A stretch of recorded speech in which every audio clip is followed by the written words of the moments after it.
The Illini went on the road today to Rutgers, to the Rack, Jersey Mike's Arena, I believe it's now called, and dug themselves a 23-6 hole. They actually played pretty well once they kind of figured out what they were doing. But it was just another example of a performance from Illinois that it's hard to figure out, right? And I mean this sincerely. Like, it's very hard to figure out what is going on with this team and with this program. I know you watch them. I know you got guys that you know on that team really, really well.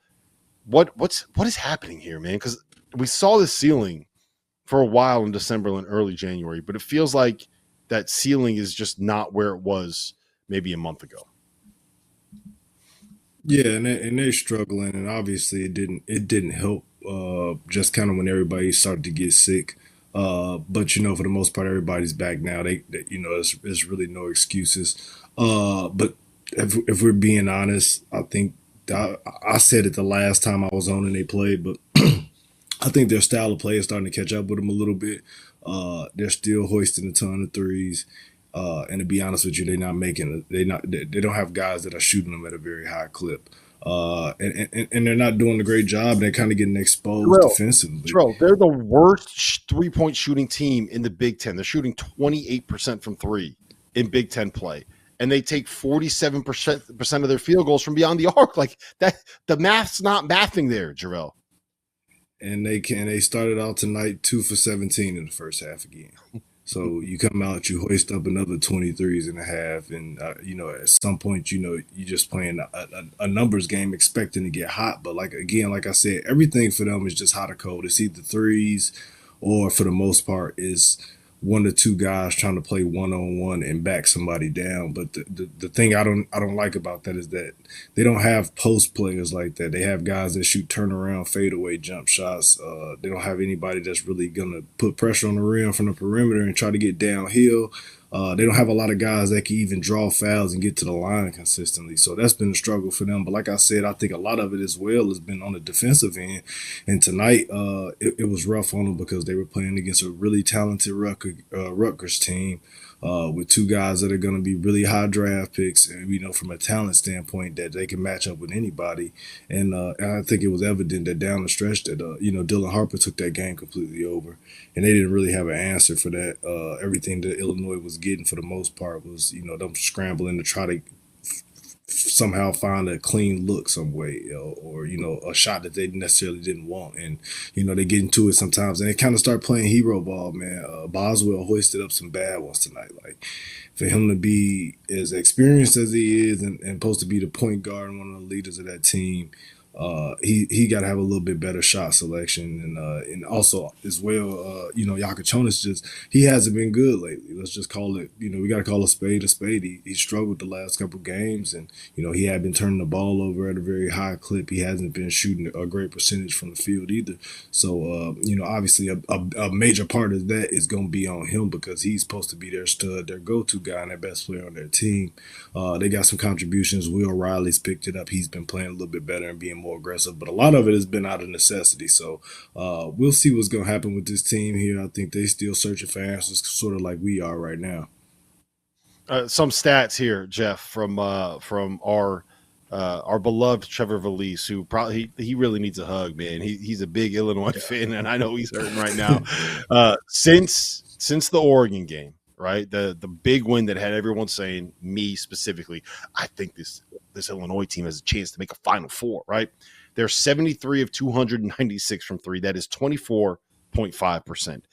Since Yakachonis returned from his arm injury, he is 7 for 38 from three. That's 18%. And after tonight, Jeff, Illinois takes more threes than anybody else in the Big Ten and shoots a worse percentage from three than anybody else in the Big Ten. Make this make sense. Make this make sense. Like Brad Underwood is a smart coach. He knows what he's doing. Is this something where some of these guys are maybe not listening to them? Is this something where he's just betting on the fact that he thinks these guys can make shots? They're making them in practice. So he's just kind of out there saying, like, just keep shooting them. They're going to go in eventually. I think they made the change to the starting lineup because he said, we got to find a way to be able to get some scoring from somewhere. So they put Morris Johnson in there who's going to attack the glass. But You know, there's only so much you could do when he's getting a couple offensive rebounds and dunks. That's not going to make up the difference when you shoot 28 threes in the first half. I don't get it. This is it's KJ. Well, I think KJ, as KJ goes, they go for the most part.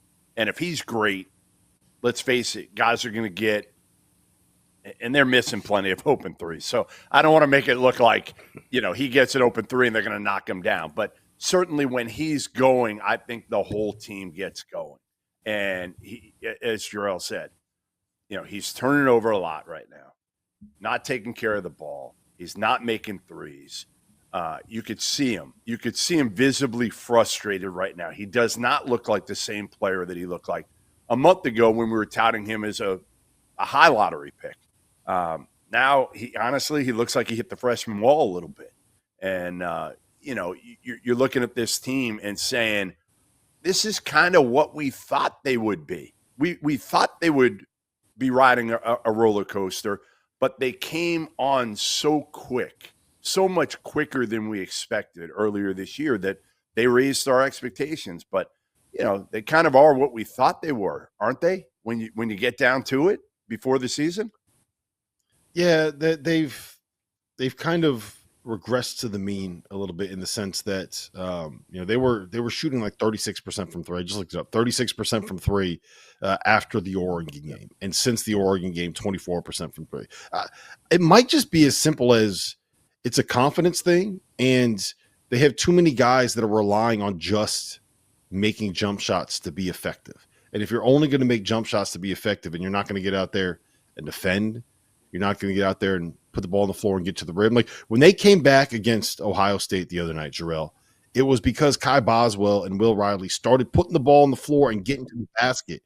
It wasn't settling for threes. It wasn't KJ in those ball screens spraying the ball around. It wasn't those step backs that he was making before. It wasn't pick and pops with Tommy Ivasic. It was Kai Boswell getting to the bucket saying, I'm a 230-pound bowling ball. You're not going to stop me when I want to get to the rim. It's Will Riley saying, I'm 6'8" with strides where I take 2 steps from the three-point line to the bucket. I'm going to go try to finish in and around the basket every single time. It was Morris Johnson saying, I'm getting every single missed shot, and if I have the ball within 5 feet of the rim, I am dunking that. That's what they were doing, and that's how they made their comeback. Yeah, and I think Jeff said something that really put it in perspective just about they kind of are who we thought. This is definitely the team, I think, I would say preseason that we expected coming into this year. And I definitely had concerns about them, but more than anything, my concerns are more so on the defensive end.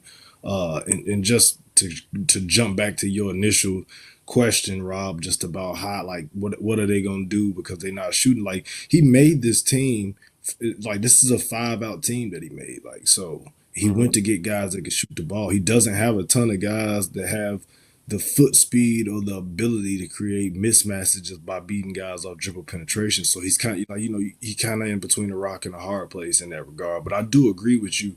Boswell is the one guy who can kind of get downhill. But to be honest with you, like tonight I was watching it down the stretch and it's like, he's not big enough to be a bowling ball when you run into a guard as big as a Dylan Harper or even Jeremiah Williams was really good tonight as well too. Like you're not just gonna be able to bowl those guys over and be able to go get layups or buckets around the rim. He's too small.